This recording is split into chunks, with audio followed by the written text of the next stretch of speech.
Olá, eu estou aqui. Olha só quem entrou. Eu estou aqui, eu vejo a internet girando. Se estiver online, gente, dá um toque. Mas eu estou com dois queridos muito especiais para mais uma live Histórias com Osho. Sejam todos muito, muito, muito bem-vindos. Vem chegando, vem chamando o povo, que a gente tem muita história boa para contar e para ouvir, né? E o Abiro conseguiu chegar, querido Abiro, boa noite, meu amor. Boa noite, estou trocando o nome aqui, porque meu irmão estava usando antes, estava com o nome do meu irmão aqui. Peraí. Do seu irmão. Isso, para sim. E aí, boa noite, gente, cá estamos de volta. Histórias com Osho, eu acho que é a 12ª. Esse trem pegou e está a todo vapor agora. Hoje temos dois queridos amigos de longa data. Convivemos muito em Puna, em Florianópolis e tantas outras oportunidades e vivências, com histórias com Reiki e outras tantas histórias, né? Shanti, Guiano, bem-vindos, meus queridos. Então, queria só que vocês dessem um oi de boas-vindas e já emendasse, começando pela Shanti. Como é que começou essa história com o Osho na sua vida? Voltando lá atrás, como é que foi isso? Como é que foi esse encontro? Primeiro, boa noite, todo mundo. Agradeço muito o convite da Dívia e do Abiro. É uma honra estar aqui com vocês. E me ajudou muito para refletir mais sobre a minha vida, para me valorizar mais e ver como foi tão lindo todo esse caminho com o Osho e com os sannyasins. Perfeito. Guiano. Para mim, boa noite para todo mundo. Também sinto bem feliz de estar aqui junto com vocês pelo convite. É uma oportunidade de falar de muitas coisas da minha vida e do Osho, que foi um acontecimento super significativo e fez parte da minha vida e continua fazendo. E falar sobre isso, contar essas histórias é muito gostoso, principalmente que pessoas que a gente já conhece há tanto tempo, como o Abiro, e agora já estamos conhecendo melhor a Dívia, e falar dessas histórias é sempre lembrar de momentos lindos, momentos que foram muito marcantes. Então, obrigado por estar aqui. Então, a minha história começou na Alemanha, onde eu nasci, em Hamburgo. E eu tinha um centro do Osho na cidade. E era um escândalo. Os sannyasins tudo vestidos em tons vermelho, laranja e com mala, com a foto do Osho. E na Alemanha as pessoas se vestem mais com tons mais escuros, mais discretos. E era um escândalo todo esse mundo com esses tons de roupa e a mala de um guru. Era muito chocante para os alemães lá. Mas eu entrei lá e eu vi as pessoas, eu entrei no centro, tinha um restaurante, chamava Soba de Buda, e tinha uma mesa gigante, só com sannyasins, eles tinham voltado de Pune, era Pune 1 na época, e todo mundo estava rindo, se divertindo, e eles estavam muito livres, muito vivos, e eu ficava com olhos enormes, e eu sentia, eu quero isso, o que é isso? Eu quero! Eu ficava louca. E logo depois eu comecei a frequentar o centro, eu fazia meditação Kundalini. E depois eu já comecei a morar com sannyasis, mas todas as noites indo para Kundalini. E era longe da minha casa. Eu andava 1 hora rápido de bicicleta para aquela Kundalini. Em 84 eu recebi os sannyas lá na comunidade. E logo a minha vida mudou muito. Eu me mudei para uma comunidade do Osho, que foi um castelo. Eu morei num castelo. Eram 100 sannyasis no meio de uma floresta. E tinha crianças também. E para mim foi um grande desafio. Eu nunca fiz terapia antes e de repente viver com tanta gente junto. Eu cresci muito, não foi fácil. As pessoas têm a ilusão de que é a visão romântica, né, disso. Gente, eu saí um pouquinho, vocês travou minha tela, alguma coisa assim?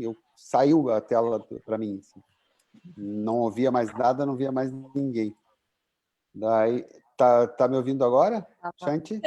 Sim, Tá bem, você estava relatando, enfim, eu peguei a parte do restaurante, da alegria das pessoas, da liberdade, tal, que isso te atraiu muito. Daí depois eu vi a parte do castelo e caiu. Ah! Então eu fui uma princesa num castelo.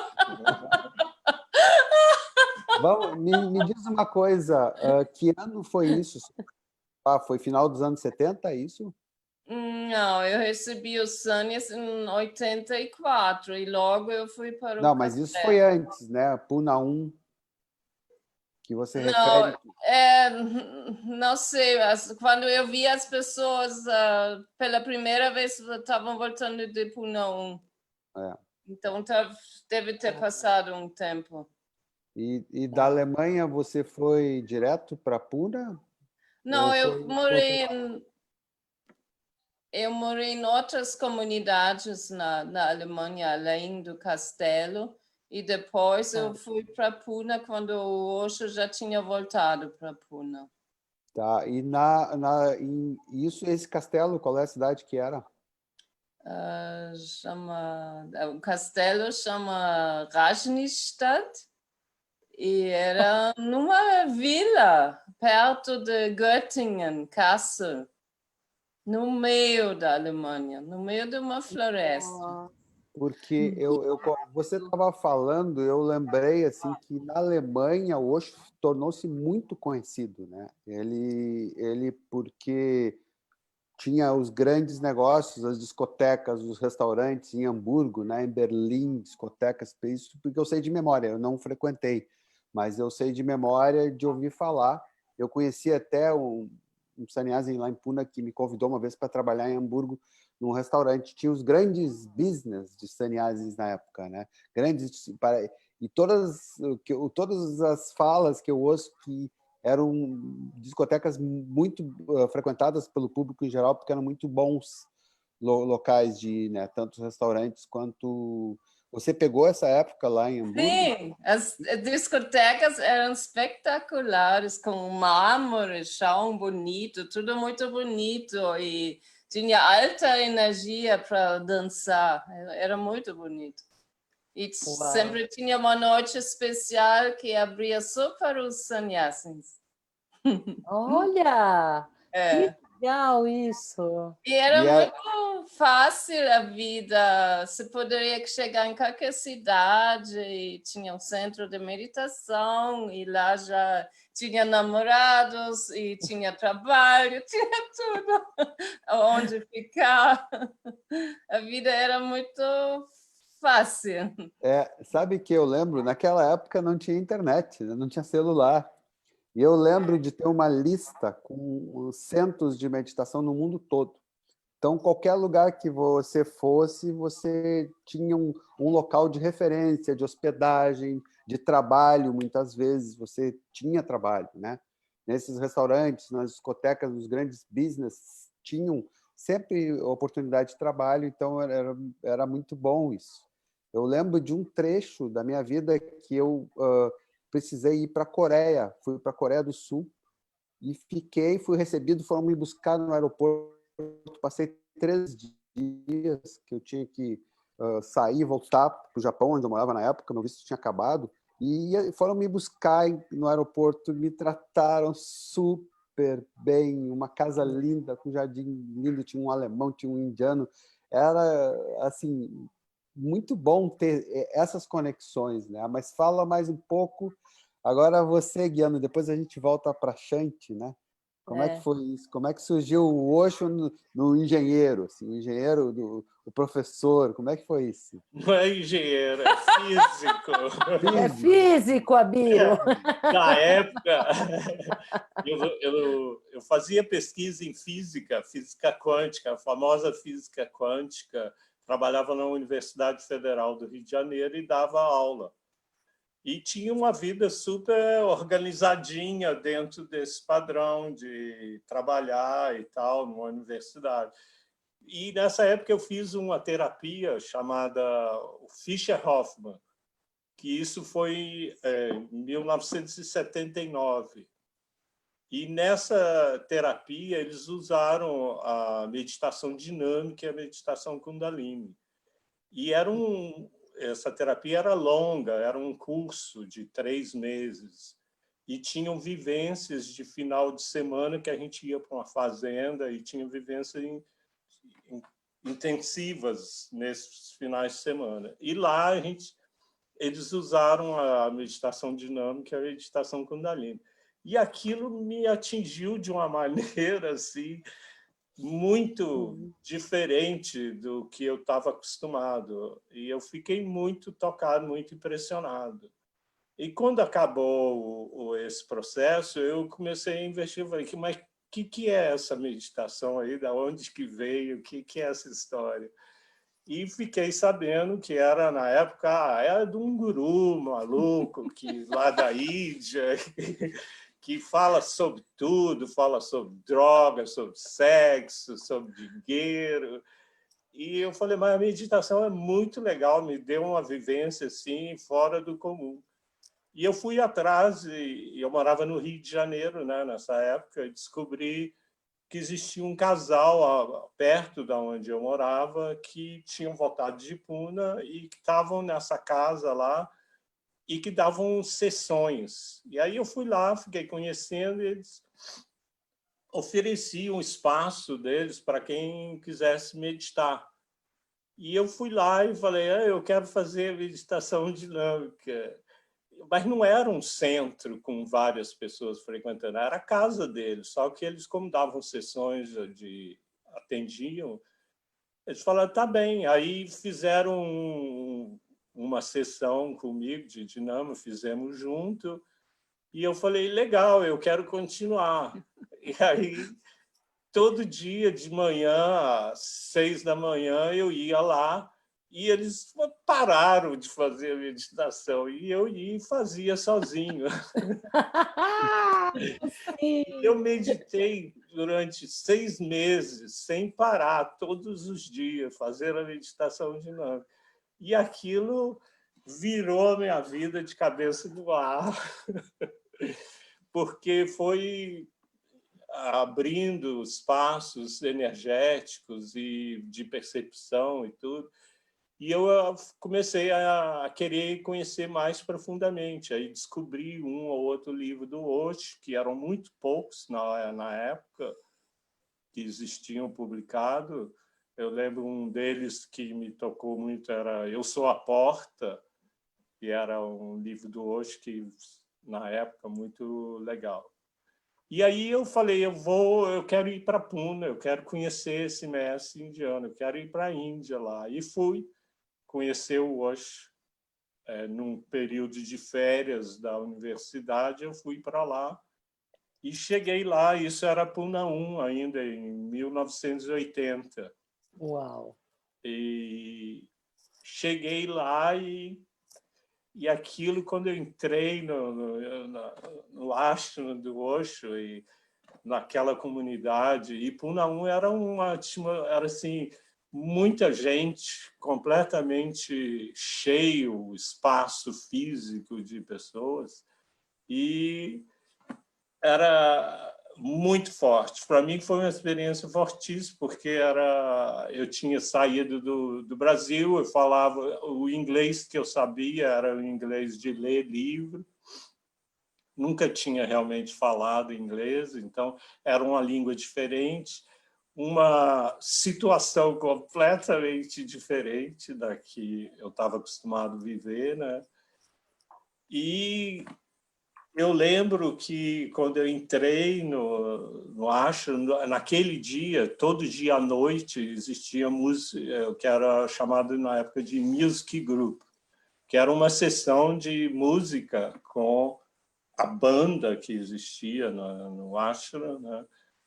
E nesse período a banda tocava à noite no Buddha Hall, que era o hall maior de meditação, ao mesmo tempo que o Osho estava iniciando as pessoas que naquele dia iam se iniciar no Sannyas.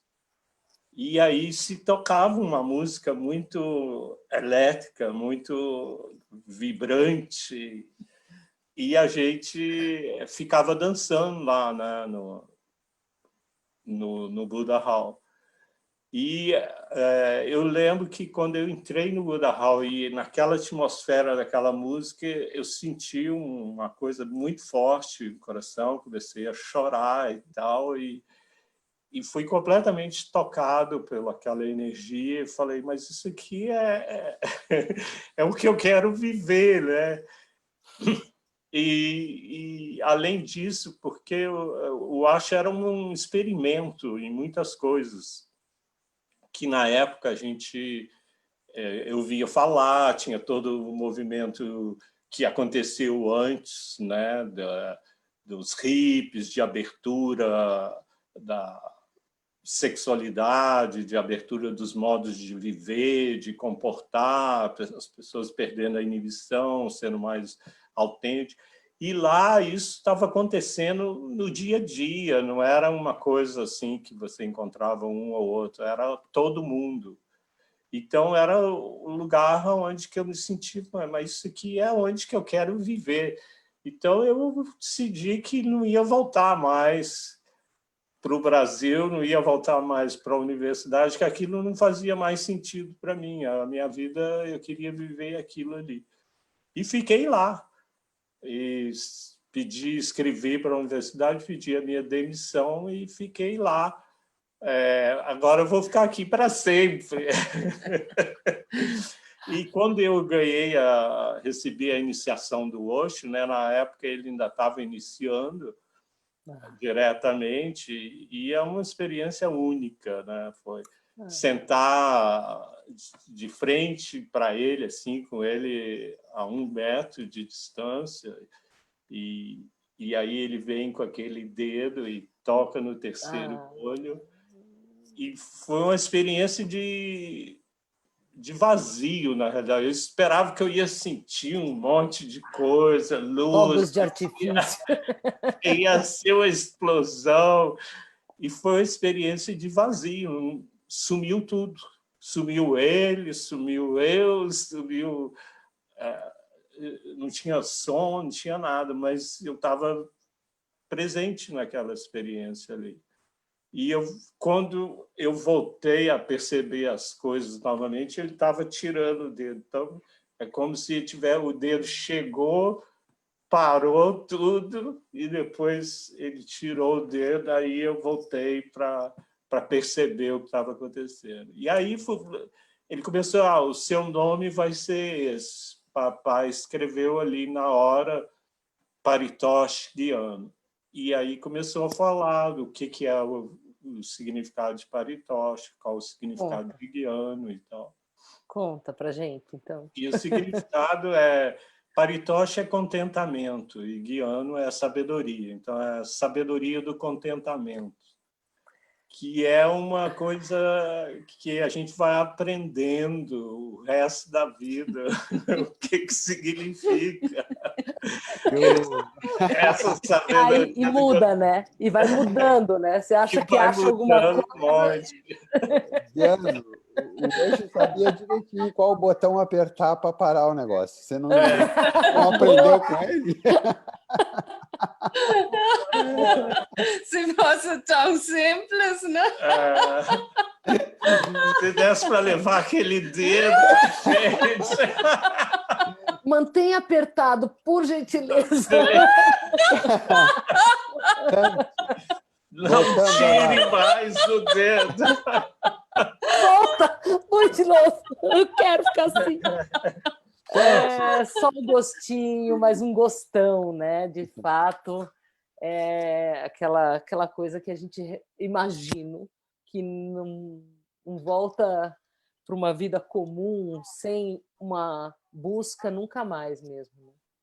Eu tô com É algo que muda tanto e tão profundamente que a sua vida vira um marco divisório antes e depois, né? Bem claro. Gente, eu tô com uma lista aqui de gente que está nos assistindo. Gente, vou dar um alô. Biro, porque, tá muita gente assistindo e borbulhando de mensagem. Fala aí, meu amor. Eu vou falar rapidinho aqui, dar um alô para Givan Prem, Christopher Michael, Anand Nirava, abraço, Lúcia Lima, Lilian Maravilha, Swami Antar Majno, o Antar da minha família, Flávio Fontoura, Givan Jachan, Christian Baumgarten, Márcia Curi Cerâmica, Prashanto, Maprashanto, suponho, Sananda, abraço, Vissadjana, querida Cleusa Pereira, Tula Stratia, grande cantora, Ana Marta Flecil, Marta, não entendi a letra aqui. Ana Maria Fleck.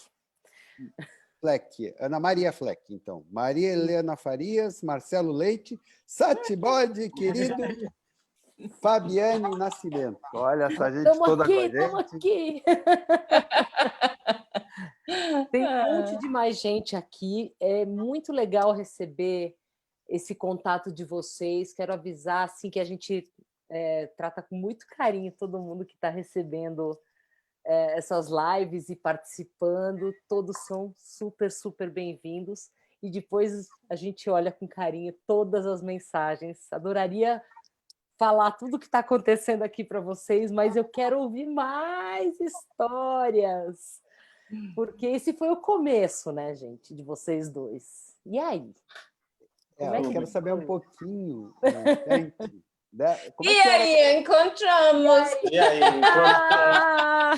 Peraí, antes disso, como é que era trabalhar nos business de sannyasi? Como é que era essa experiência, gente? Como é que funcionava isso? Você conheceu o Gyano em Pune ou foi lá na Europa?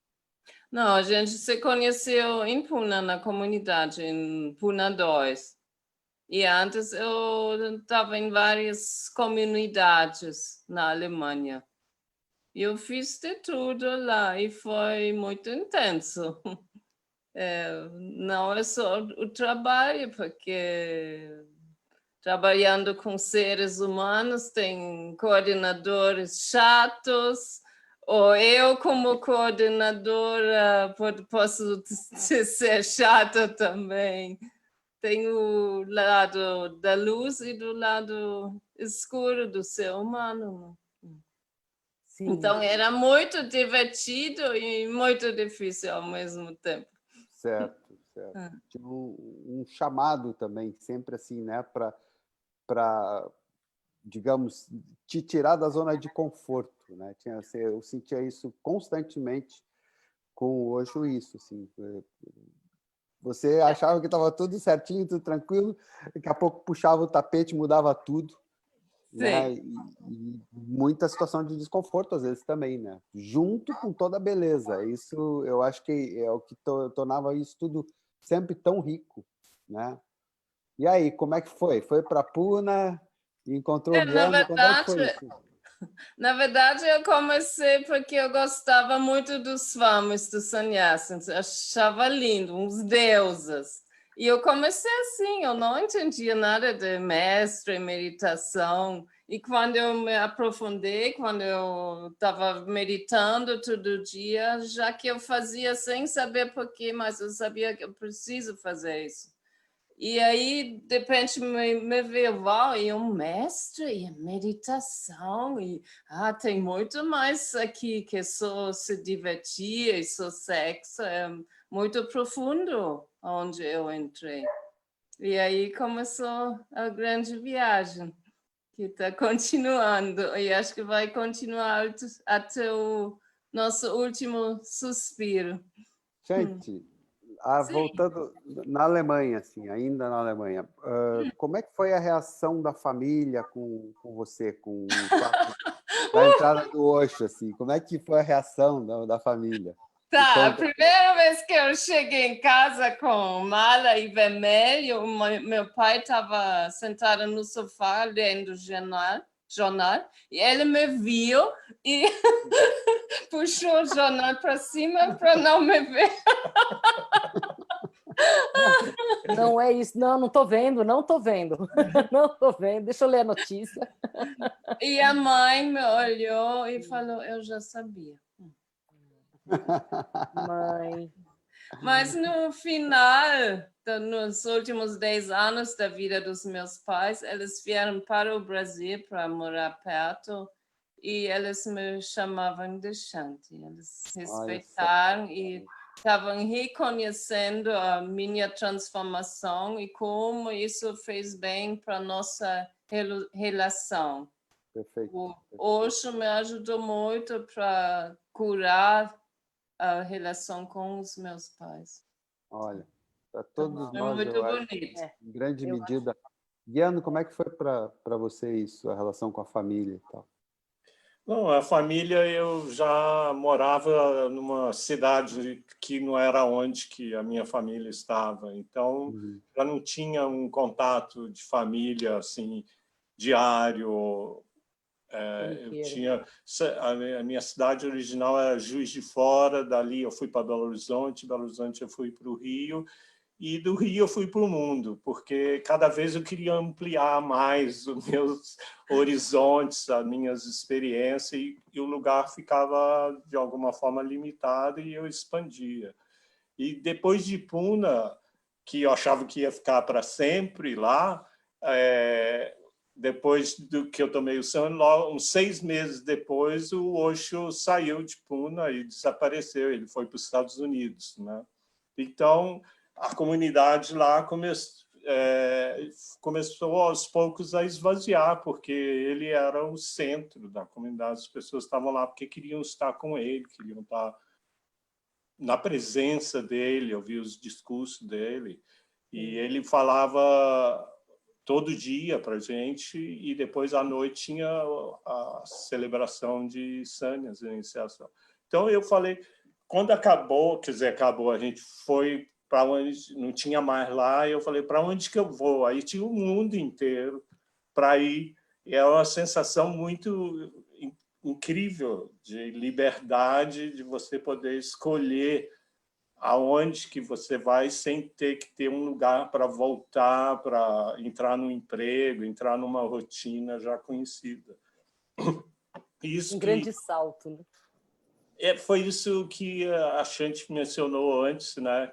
Que a gente estava falando. O Osho criou um sistema, uma possibilidade de uma comunidade mundial, que, na verdade, ela existia mundialmente. E existia essa possibilidade de a gente fluir de um lugar para outro, porque os sannyasis estavam sempre se movendo, eles sempre saíam de uma cidade para outra, então existiam, se chamava de casas de sannyasis, que se alugava uma casa grande, que tinha, por exemplo, 10 quartos, e cada um contribuía para o aluguel. E esses espaços eram constantemente renovados. A pessoa ficava ali uns 6 meses, um ano, tinha um emprego e tal, que eram esses empregos mais transitórios, e, de repente, ele ia embora. Aí vagava um ali, mas estava sempre chegando alguém, saindo alguém. Então, a gente chegava,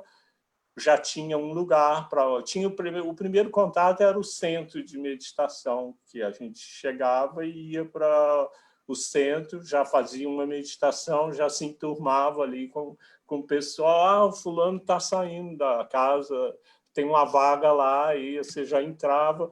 E ele deixou o emprego dele também, então você já pegava o emprego e, às vezes, até a namorada que ficava sobrando.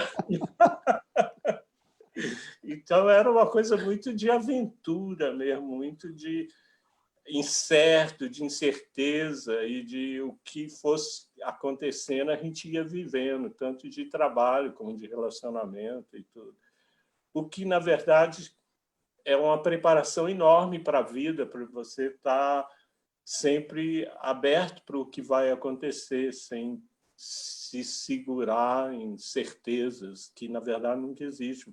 Basta dizer a pandemia que a gente está vivendo, que mudou tudo de uma hora para outra. Então, eu falei, eu vou para a França. Mas antes eu falei, primeiro eu quero chegar na França, mas eu fui primeiro para a Grécia, porque tinha uma namorada minha em Pune que tinha voltado para a Grécia, e ela me convidou, quando você voltar, passa lá. E eu fui para lá para encontrar com ela. E aí ficamos um tempinho lá, mas a relação já acabou ali. E aí eu depois falei, eu vou para a França, mas passei pela Itália. E na Itália tinha um centro lá muito legal, e chamava Osho Vivek. Na época ainda não era Osho, né? Era Rajneesh, né? O nome. Mas era uma comunidade grande, que tinha umas 150 pessoas e tal. E ali eu passei lá, e ali já comecei a me enturmar, e já acabei ficando ali mais tempo do que eu esperava, e nunca cheguei lá na França. Isso foi miasto? Não, era Miastro e Vivek, eram as duas grandes comunidades que existiam na Itália, e eu fiquei na Vivek. Na Vivek. Que cidade era isso? bode aqui, o certo é incerto. É incerto, exatamente. Tá, Guiano, você daí, depois dessa experiência na Europa, você teve no rancho no Oregon também?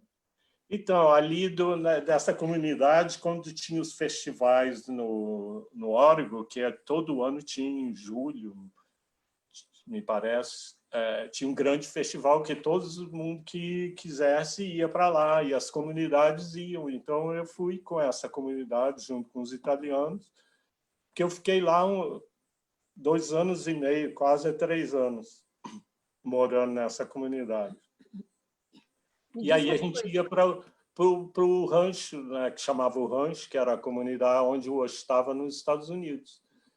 E aí eu fui em 2 festivais, e depois eu voltei para o Brasil, saí lá da comunidade e passei pelo Brasil, que a ideia era visitar aqui a família e as pessoas, e ver alguma coisa. E aí, já em Belo Horizonte, que é onde estava a minha família, eu encontrei sannyasis lá, e lá a gente já fundou uma pequena comunidade que durou 1 ano, mais ou menos, que era com o Mitro, que ele tinha, a família dele tinha uma casa bem legal lá na Pampulha, no lago, lá na Pampulha, e a gente juntou os sannyasis que tinham lá, e já fizemos uma comunidade ali. E nesse período teve um festival no rancho, e eu fui para o rancho junto com o pessoal da nossa comunidade, fomos tudo lá. Aí chegamos lá, e o festival era lindo, né? Eram 25 mil pessoas no rancho, dentro desse Buddha Hall enorme, e foi uma cidade construída assim do zero, não tinha nada. Em 3 anos os sannyasis criaram uma cidade com tudo, com casas funcionando, lojas, lagos, e uma fazenda que alimentava todo mundo. Então foi uma experiência muito mágica aquela lá. Mas eu só vivi no Oregon, lá nessa comunidade, nos festivais. Nessa época, depois, a nossa comunidade acabou ali no festival e eu já fiquei nos Estados Unidos e fui para a Califórnia. E fiquei morando lá na Califórnia, que também durou uns 3 anos. E lá eu fiquei morando. Enquanto isso, a minha intenção era ir para o rancho, que era lá a comunidade no Oregon. Mas a coisa ficou muito meio politicamente complicada e precisava ter green cards para você entrar lá na comunidade na época. Então, eu fiquei por ali arrumando uma situação de trabalho, criamos um negócio de exportação de cristais do Brasil, que a gente pegava em Belo Horizonte e levava para os Estados Unidos. Começou com essa comunidade nossa pequena lá em Belo Horizonte. E dali, com aquilo, eu estava me oficializando para criar o Green Card como um businessman, uma pessoa de negócios, né, para ter o cartão. E, nesse período, eu fiquei lá na Califórnia, vivendo em vários lugares também, no mesmo esquema, né, em Los Angeles, em Laguna Beach, e ia mudando em São Francisco, mas eu fiquei só na Califórnia, porque era um lugar mais quentinho, bem legal, as pessoas eram mais abertas, mas tinham várias coisas que eram positivas. Imagino Califórnia ainda com muita busca, né? Ainda sendo um centro de pesquisa de desenvolvimento humano, né? Exatamente. Você pegou uma época linda ali. Exalen, era tudo ali, fervia. Alguém mencionou, esses dias, eu não lembro quem foi, alguém que esteve conosco conversando também em live, que mencionou que se em vez de tivessem feito no Oregon, fizesse na Califórnia, a chance de dar problema seria bem menor, né? Exatamente. Porque já tinha todo aquela cultura, né? Era de andar. Lá no Oregon se criou uma situação muito difícil, porque o pessoal era uma região mais de interior e era um estado que ainda era muito conservador, tinha valores muito tradicionais. E o Osho apresentava uma mensagem muito avançada para o entendimento das pessoas que ainda eram muito tradicionais. Então, aquilo criou um choque, que eles não entendiam o que estava acontecendo, o que os sannyasis estavam fazendo lá. E quando você não entende, você se sente ameaçado e tenta repudiar, você tenta acabar com aquilo, né? E foi isso que mais ou menos começou a acontecer lá, esse conflito entre o tradicionalismo do Oregon e a visão mais avançada, mais ampla do que o Osho propunha, né? De liberdade, de riso, de celebração. Eles não entendiam isso. A gente saía celebrando nos festivais, cantando e tal, fazendo música. Isso era perdição, era loucura, né? Valores, então, choque de acabou valores. tendo que sair dos Estados Unidos por causa desse conflito político, na verdade, que terminou essa experiência que era muito linda lá, que poderia ter ampliado e criado um espaço muito positivo de influência no próprio Estados Unidos, né? No próprio planeta. Eles já cultivavam alimentos orgânicos, tudo na época lá, né? Era tudo moderníssimo. Era um paraíso no deserto. Moderníssimo. Dentro desse contexto todo, Shanti, Dai, como é que é? Fala um pouco aí. A gente estava lá na Alemanha, frequentando o castelo, business. Como que a gente se encontrou, que foi em Pune, quando o Osho voltou para Pune. E aí eu saí dos Estados Unidos, voltei para a Índia, né? E a Shanti foi da Alemanha para lá. Como é que foi? Aí, Só então. situando, né?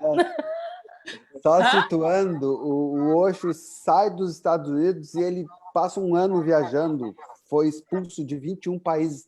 Tem um livro que retrata isso, inclusive o Aguilar falou que ele teve no Uruguai, só no Uruguai, né, que ele ficou mais tempo, não, na Irlanda ficaram também, foi expulso. Tem toda uma história, ameaça de bomba, do IRA, um monte de coisa, né? Mas daí o Osho foi para Puna. Daí o que aconteceu, gente, mesmo? Então, eu fui tomar chá no Bodhidharma, chá da Darjeeling, e tinha um garçom brasileiro. Mas isso já em Puna. Você já estava em Puna. Já em Puna 2. Puna 2, no início.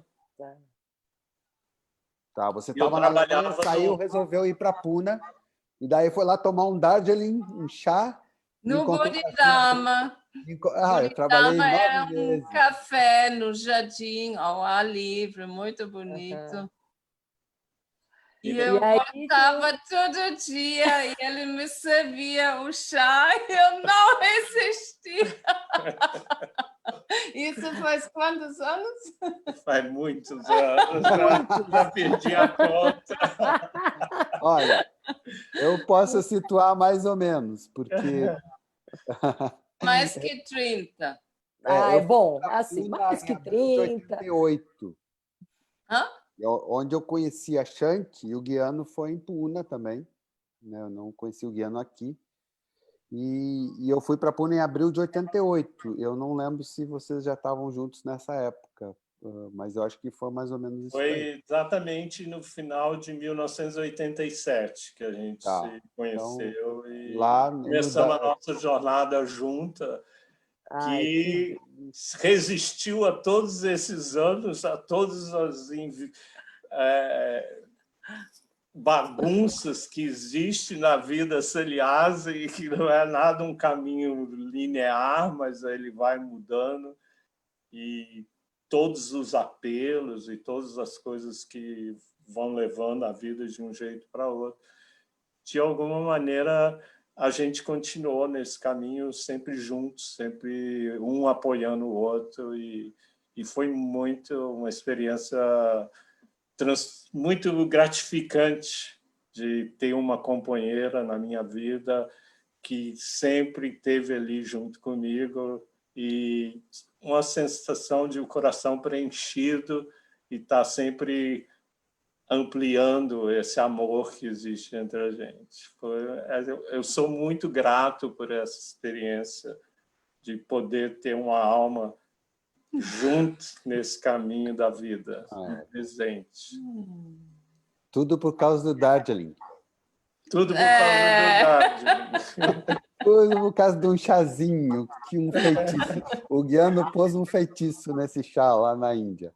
E daí... O chá do amor, a hora do amor. Ficaram, pela descrição, quando a gente pediu para vocês que contassem, fizessem uma pequena descrição da história, vocês relataram 11 anos no total na Índia, foi isso? Entre idas e vindas? Eu lembro um período que vocês ficavam 6 meses lá e 6 meses aqui. Isso a gente estava próximo, né? Antes disso, a gente ficou na Índia direto, sem sair, por 4 anos. E nesse período a gente já se conheceu lá, né? Porque foi praticamente no início de quando o Osho voltou para a Índia. Né? E aí ficamos lá junto 4 anos, né? Sem sair da Índia praticamente.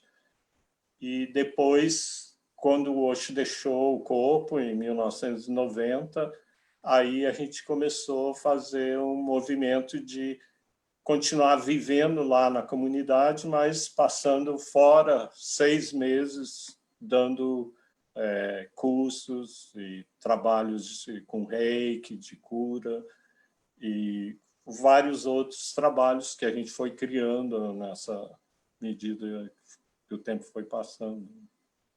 E foi muito bonito quando eu cheguei no Brasil, ninguém conhecia o reiki. Eu recém tinha me formado no Reiki lá em Puna.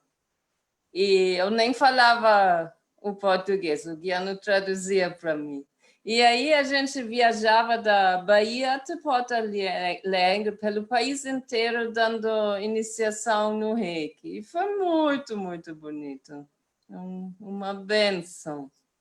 Ai, que lindo, que E o lindo. Reiki continua sendo uma grande paixão até hoje para mim. Até agora, na pandemia, tem muitas pessoas me procurando para mandar Reiki à distância e é tão bom poder ajudar, poder fazer algo com essas mãozinhas, mandando cura e luz e amor para as pessoas. Eu sou muito grata por poder fazer isso. Maravilha. Guiano, bom, Maravilha. Que talento, viu, querido? enfim, além de amigo, foram meus mestres de Reiki. Aí. A Shanti, eu lembro de um grupo aqui em Porto Alegre, eu estava morando aqui em Porto Alegre por um período, né? Depois saí, fui para São Paulo, mas naquele período que a gente se reencontrou, né? Eu trabalhei junto com a Shanti no jardim, lá em Puna, Jardim das Rosas, a gente botava rosas pela comunidade toda, até na janela do quarto do Osho, lembra disso, né, Shanti? Mas eu lembro que eu os reencontrei em Florianópolis, a gente foi vizinho, e a Shanti veio dar um curso de Reiki aqui em Porto Alegre, e eu vim junto porque o Guiano estava viajando e eu vim traduzir, assim eu recebi minha iniciação no Reiki 1. Ai, que legal. Depois o Guiano voltou e eu fiz o Reiki 2 com os dois juntos. Guiano, me diz uma coisa, você também vocês se envolveram com publicação de livros do Osho e depois você desenvolveu também aí, queria que contasse para a gente como é que essa história hoje de cartas da conexão, eu desperto, como é que estão as iniciativas hoje? Como é que está rolando hoje para vocês? Na época de Puna, quando eu estava lá, grande parte do tempo eu fiquei no departamento de tradução dos livros do Osho para o Brasil. Então, eu coordenava o departamento de língua para o Brasil, né? E ali a gente preparava os livros, fazia diagrama.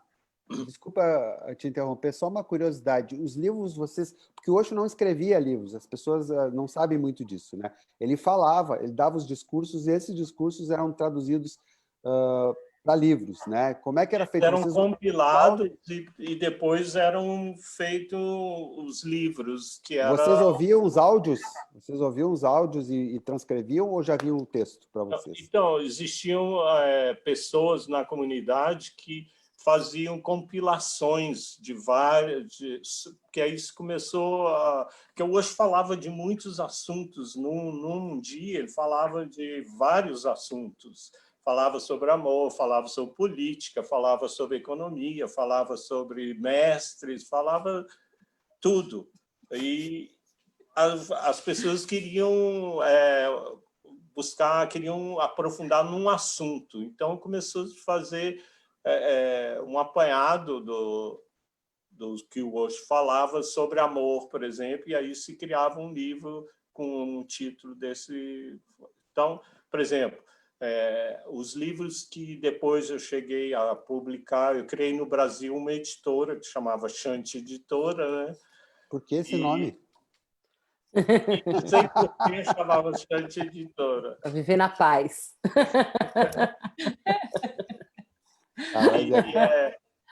Por exemplo, tinha um livro sobre meditação, A Primeira e Última Liberdade, e eram pessoas que traduziam, era feita a compilação em inglês, que era publicada em inglês, e a gente traduzia essa compilação para o português, e eu preparava a diagramação dos livros e passava para outras editoras aqui no Brasil, ou eu mesmo criei uma e comecei a publicar também. Porque na época era ainda muito... As editoras não conheciam o Osho, era meio... existia uma resistência até que a coisa foi ficando mais conhecida e aí ele virou uma explosão no mundo inteiro. Os livros dele são traduzidos em, sei lá, 50 países e sempre permanecem na lista de livros vendidos, né? Uau! Mas a história foi essa, então, da Shanty Editora. E teve uma época que a gente fazia o Osho Times também, que era um jornal Que legal! que existia em inglês e existiu no Brasil também, com uma tradução, com artigos também criados só para o Brasil, né? Aliás, a primeira vez que a gente veio para o Brasil, a Shanty deu uma entrevista para o Osho Times brasileiro, porque houve um festival, ia ter um festival em Brasília, Sânias, que de uma semana era bem legal, juntou várias pessoas lá. E a Shanty deu iniciação de Reiki nesse festival, né? Era um grupo grande, eu estava começando, foi um desafio muito grande e muito gostoso.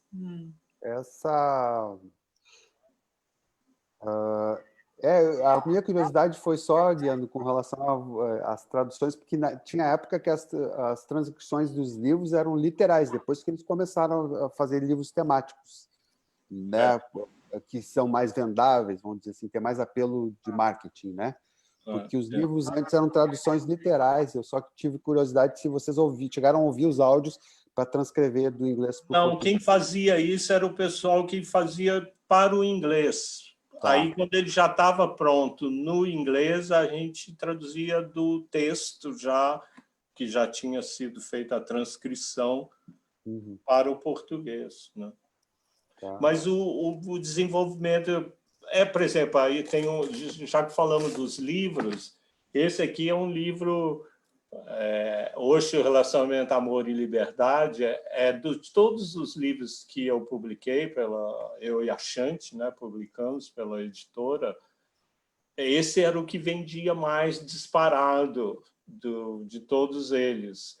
E, infelizmente, é um livro cuja texto original se perdeu, então ele saiu de publicação, não existe mais esse livro, nem em inglês e nem em português, porque terminou. Então, eu recentemente encontrei uma caixa com 10 desses livros novinhos, que nunca foram manuseados, e até põe à disposição, se as pessoas quiserem adquirir, entrem em contato comigo e a gente conversa sobre isso. Além de ser um livro imperdível de ler, de ter, que é muito, muito, muito lindo esse livro. E é um livro colecionador, porque não tem mais, nem vai ter, né, publicado. E me diz uma coisa, Guiano, desculpa, te interrompi, continua. Não, você quer perguntar alguma coisa, porque eu ia continuar com você tinha me perguntado o que está acontecendo. A gente tem bastante tempo eu ia ainda, perguntar. tem tempo. A gente tem... claro, mas tem mais um tempo, sim. Tem mais 15 minutos, né, Dívia? Uns 15, 20 minutos. 20 minutos temos. Tá, é assim, ó. O que está acontecendo atualmente é que essa editora já acabou, porque aí as grandes editoras assumiram a publicação dos livros do Osho, tem muito mais condições de divulgar e fazer todo o trabalho editorial e tudo. Aí, recentemente, eu criei um tarô espiritual, né? Um tarô assim, de autoconhecimento, a partir de todo o meu aprendizado, porque veio essa vontade de criar algo. Aliás, foi uma inspiração que surgiu de criar essa chamada Cartas da Conexão. Peraí, mostra direitinho para a gente. Eu vou colocar você aqui para ver. Consegue ver? Pode. Isso, deixa um pouquinho.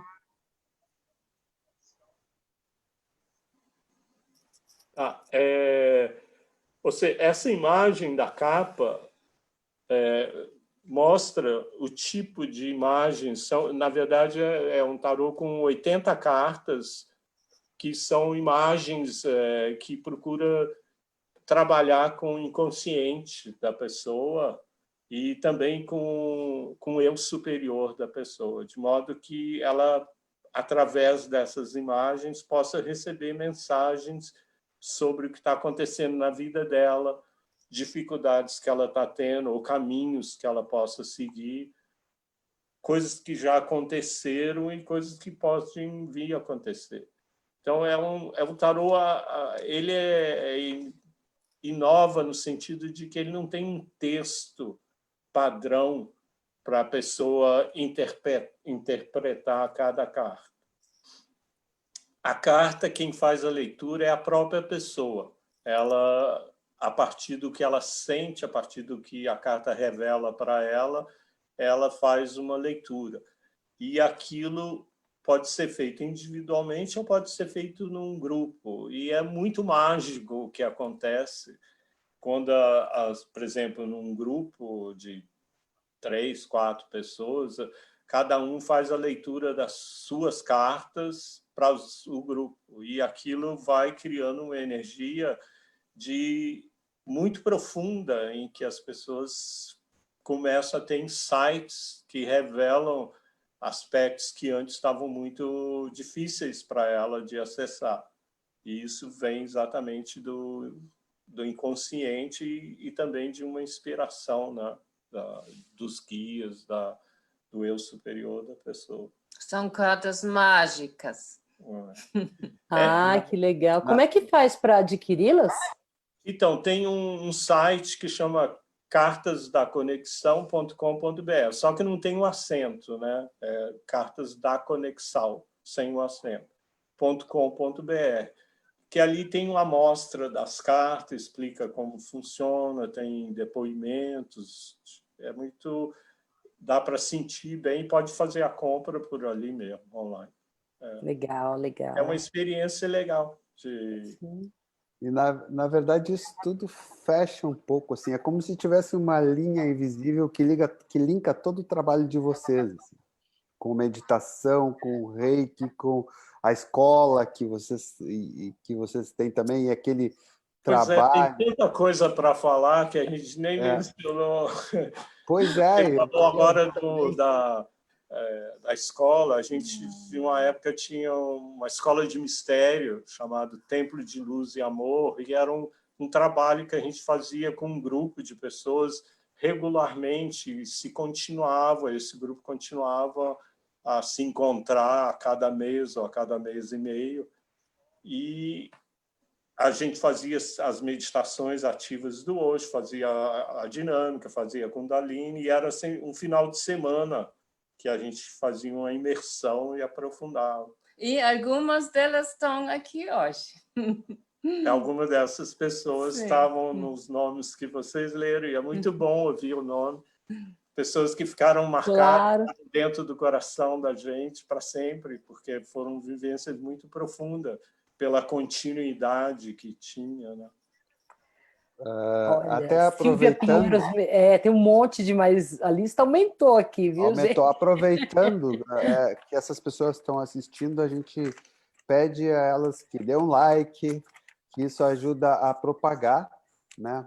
Para outras pessoas, A gente não usa robô para dar impulsionamento nas lives, então a gente pede às pessoas que dêem um like ali e que compartilhem com as pessoas que tiverem a ver com isso, né? Que talvez tenham interesse nesse assunto tão rico, né? Tanta gente dando depoimentos de suas vidas. A irmã do Guiano está aqui. A minha irmã está aqui. Então. Que legal, que gostoso isso, né? E que mais, gente? Vamos lá. Eu baixei um aplicativo do Eu Desperto. Né? Então, essa é também uma novidade que está acontecendo, que demorou um tempo para se tornar realidade, porque a gente queria criar um aplicativo de meditação que ajudasse as pessoas a meditar, porque a meditação se tornou uma coisa assim um fio, como o Abílio estava falando, central na minha vida, na vida da Shanti e de todo o trabalho que a gente fez nesses anos. Então, é claro que a meditação ela é uma coisa individual, mas como o Osho mostrou, ela pode ser feita em grupo e isso ajuda, fortalece, cria um espaço, um campo energético que ajuda muito. Então, se as pessoas têm oportunidade, eu aconselho, e deve ser feita sempre, ajuda muito. Tem um grupo que dá suporte para você continuar fazendo ou para você ter essa experiência de um campo de pessoas meditando. Sustentação, né? Mas nem sempre isso é possível, e agora mais ainda com o isolamento social, né? Mas essa ideia do aplicativo de meditação já surgiu, a gente está trabalhando nele há 3 anos e agora que ele está chegando no mercado. E ele trabalha com frequências sonoras, de modo que essas frequências sonoras te auxiliam a entrar num espaço de meditação muito mais facilmente do que sem. Como que isso foi feito? Eles puseram eletrodos na cabeça dos monges budistas que meditam, isso por pedido do próprio Dalai Lama, que ele queria tornar a meditação científica. Então, o que está acontecendo no cérebro de um meditador que passou 30 anos meditando? E eles mediram essas frequências e o que acontecia no cérebro, e uma outra tecnologia paralela consegue fazer essas ondas, reproduzir essas ondas através desses sons, e quando você ouve com fone de ouvido, o seu cérebro tende a acompanhar, a entrar em ressonância com aquelas frequências próprias da meditação. Isso é como você pega uma ajuda, já o carro andando, e você só entra e ele já te leva para um estado de onde é muito mais fácil meditar, que o cérebro fica mais calmo, não tão agitado.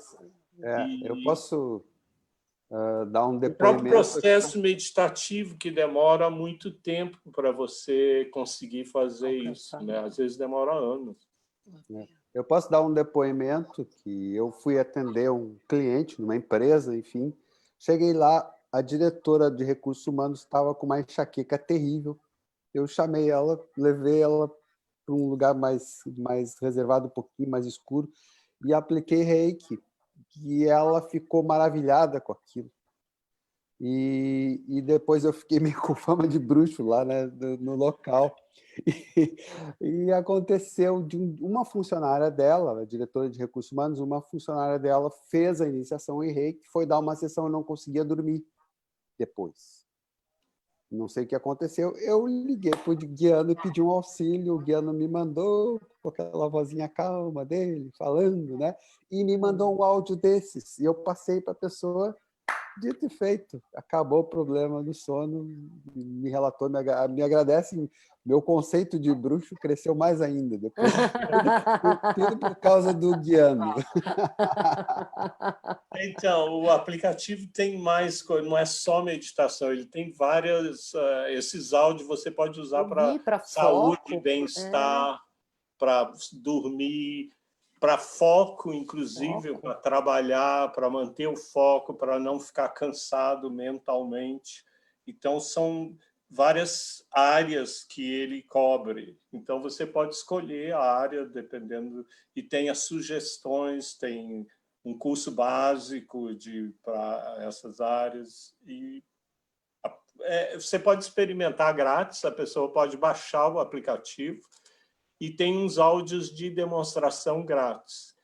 Ou você entra no site, que é também o mesmo nome, cartasdaconexão.com.br. Não, desculpe, esse é o das cartas. Agora o outro é Eu Desperto. eudesperto.com.br. Mistura tudo. É muita conexão, muito desperto. São várias conexões importantes. Não, O tranquilo. site é eudesperto.com.br também? Tem o site e tem Tá. também o aplicativo que você baixa na loja do seu celular. Esse eu baixei. No site você pode fazer a assinatura e tem uma assinatura que é grátis por 10 dias e que você experimenta a coleção completa com todos os áudios de todas as áreas. Legal. E durante esse período, ou depois, se você quiser, você faz a assinatura paga, que aí pagam ou anualmente ou mensalmente, para ter acesso com os áudios sempre, né? Ah, que É delícia. serviço de streaming, né?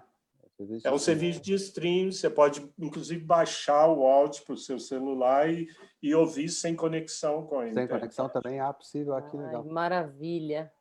Para Ah, toda É muito hora. Né? legal e muito prático nesse momento e para qualquer pessoa, né? Ajuda em várias áreas da vida. Nossa, Olha. eu vou indicar para muita gente, porque tem muita gente que com a dificuldade de entrar nesse primeiro estágio, né? Principalmente iniciante, né? Vai ter uma longa estrada pela frente, mas esse primeiro momento realmente Já é um atalho para. E eu experienciei a primeira vez que eu experienciei isso foi em Puna. Em Puna, no início, Puna 2, existiam sessões de áudio com frequências que você ia lá no departamento de Healing Arts e eles colocavam os áudios no ouvido e entrava nesse espaço de mais relaxamento e mais profundo. E aquilo também me marcou bastante. E talvez daí eu fiquei sempre curioso e buscando. E, na verdade, a gente não cria esses áudios. A gente é representante de uma companhia nos Estados Unidos que investem muita grana para pesquisar esses áudios e criar esses áudios, que não é uma tecnologia bem avançada, bem sofisticada para ter esse efeito e que de modo que seja harmônico também com o seu cérebro, não causa nenhum problema, né? Não é qualquer. Às vezes na internet tem também muito áudio, mas ninguém sabe como é feito. a origem aí pode às vezes não dar o efeito esperado ou Então, os efeitos alguma esperados. outra. Então, é melhor apostar em algo que é pesquisado, aprovado, com todos os cuidados. Vai estar nos hertz que estão falando que está no hertz. Tá. Né? Dica, como é que nós Exatamente. estamos de tempo? Eu tô achando que O tempo a voa, gente vai amor. ter que fazer um volume 2 com eles. Escorre pelas mãos. Ficou coisa ainda muita para ser contada. Eu queria ouvir mais da Shanti também. Eu acho que está na hora da gente ir encerrando, né, Dívia? Espera mais 5 minutinhos para Não, gente mas eu já ia encerrar. introduzir para eles darem a fala deles. A final, fala cada um do pouquinho, né, Osho final, claro. Pode começar pela Shanti. O que eu falo agora? O que quiser, Shanti!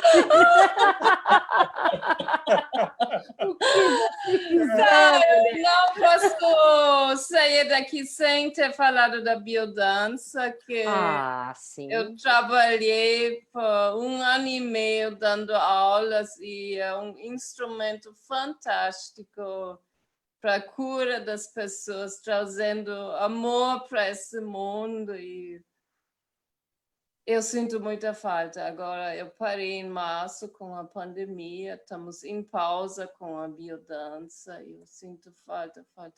Como é que é? Pode explicar rapidamente, só para a gente entender? Na biodança é um processo terapêutico e tem dança sozinha, dança em par e dança em grupo. E tem as 5 linhas de vivência na vitalidade, na sexualidade, na afetividade, transcendência e a criatividade. Rico. E é muito bonito, o grupo cria um vínculo lindo, é uma família e traz mudanças profundas dançando, é muito bonito. Mas estamos em pausa e por causa disso, eu estou mais aberto, mais disponível para o Reiki, que é muito lindo também poder trabalhar com isso de novo. Então, está tudo certo. Hoje em dia, o Osho, como é que está o Osho para... O que é o Osho hoje em dia para você? Eu sei que é parte de um caminho, mas se você pudesse falar, colocar em palavras. Ai, isso é difícil, né? Ou não, Para viver sem com... palavras. Para mim é muito de viver com totalidade, e eu sinto muito de levar o amor e a luz para a humanidade. Eu sinto que é a minha missão. E ele está sempre juntinho. Diana. Como eu falei antes, o Osho foi uma experiência na minha vida que ela é interminável, na verdade, porque ela entrou tão profunda, apesar de hoje eu não ter nenhuma atividade diretamente com as meditações do Osho, porque a vida também foi me levando para outros caminhos. Ele sempre continua presente. O que eu aprendi com o Osho é impossível de ser esquecido, porque foi uma transformação de vida. E isso transparece nos meus encontros com as pessoas, a forma que eu interajo com as pessoas, ou o que eu falo, ou quando é alguém que está procurando uma ajuda ou alguma coisa, sempre vem aquilo que eu aprendi nessa caminhada de todos esses anos. São 40 anos de Sânias, né? Então, isso ficou junto. Eu, na verdade, comecei a beber de outras fontes que também me influenciaram bastante, e eu gostaria, talvez, mencionar só o movimento integral do Ken Wilber, que é uma visão assim que eu considero a mais completa em termos de entender o que está acontecendo no mundo, ou o que está acontecendo em qualquer área, seja na política, seja na economia ou na vida. É uma abordagem super interessante e que está crescendo e que pode ajudar muito as pessoas a entender esse momento, ou o que está acontecendo, o que vai acontecer. Mas o Osho sempre vai estar no meu coração, sempre está no meu coração. Quando eu ouço as pessoas falando assim do Osho, né, e do Osho hoje, sempre me vem a música do Gilberto Gil, né, que ele fala: a Bahia já me deu régua e compasso. Eu posso dizer o mesmo do Osho. O Osho me deu régua e compasso. Então, eu acho que isso, assim, parece que tudo permeia, assim, né? Porque é tão impactante, tão decisivo na vida de todos nós. E pode ver que é só a gente se encontrar que já, né? O negócio parece que esse traço comum já liga fácil também. Como é que estamos de tempo, Dívia? No fim. Estamos no fim? Tá, então vamos aos agradecimentos. Ai, gente, muito rico compartilhar. Precisa de mais tempo para ouvir mais histórias, porque é de uma dedicação, de um salto tão importante, né, que vocês deram na vida de vocês e tomou esse rumo tão aventureiro, mas um aventureiro do super pé no chão, um aventureiro se responsabilizando tanto, com tantas responsabilidades, né? E que eu acho que é isso que é a diferenciação de uma busca que não te dá raiz, como a raiz que o Osho dá com a meditação e com as meditações ativas também. deixa a gente mais completinho para dar os passos. E aí, Eu gostaria também de agradecer a todas as pessoas que passaram pela minha vida, que fizeram os cursos com a gente, que foram iniciadas no Reiki, e porque todas elas, uma por uma, contribuiu de alguma maneira para a minha vida, contribuiu para o meu crescimento, contribuiu para a minha... E é muito lindo quando uma pessoa que eu conheci, que participou de um curso há 30 anos atrás, e a gente encontra, e até hoje ela lembra, e ela é grata, e ela transmite isso. É uma alegria inexpressável. É muito profundo saber que, de alguma maneira, essa vida teve alguma utilidade profunda para ajudar as pessoas, que não passou em branco, que teve repercussão na vida das pessoas, e elas se sentiram mais felizes, mais... contribuição Então, valiosa. em nome de Histórias com Osho, eu agradeço aos meus queridos amigos, Guiano, Shanti Guiano, ou Shanti 1, Shanti 2, como eu já ouvi. Ótimo! A Shanti é a nossa mestre, Abeiro. Ela me iniciou no Reiki e te iniciou também. Então, ela é a nossa mestre. Gente, muito obrigado, Didi. Lívia, muito obrigado também de estar fazendo essa experiência tão linda que são as lives. Semana que vem temos mais uma, depois voltamos em janeiro. Semana que vem estamos com a Agni Deva. Ele vem aqui também participar, contar também esse caminho aí, como é que foram as passagens dele. E muito obrigada e vamos embora. A gente tem mais caminhos pela frente.